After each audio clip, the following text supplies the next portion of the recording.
राज्यातील शेतकऱ्यांसाठी 15 जून आताच्या झटपट ठळक बातम्या। राज्यातील 1245 दुष्काळग्रस्त सदृश्य महसुली मंडळात चारा डेपो उभारण्यास परवानगी। महसूल मंत्री राधाकृष्ण विखे पाटील यांची माहिती।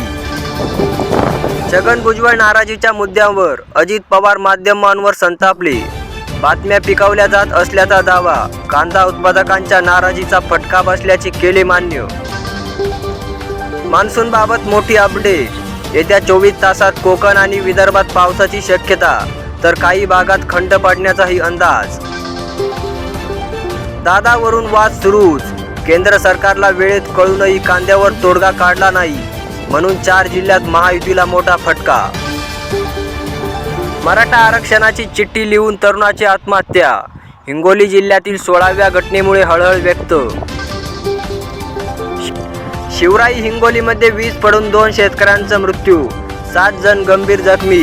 मणिकर्णिका नदीला पूर आल्याने तुटला संपर्क।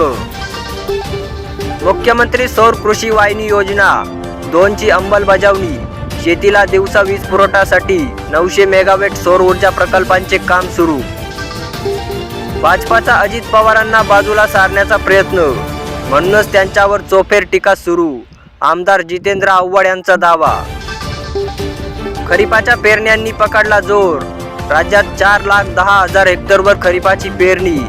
51 तालुक्यात झाला 25% पेक्षा कमी पाऊस। दूध दर अनुदानासाठी जिल्ह्यात हवे 70 कोटी, मिळाले फक्त 10 कोटी। तब्बल 2 लाख शेतकरी लाभापासून वंचित असल्याची धक्कादायक माहिती उघड।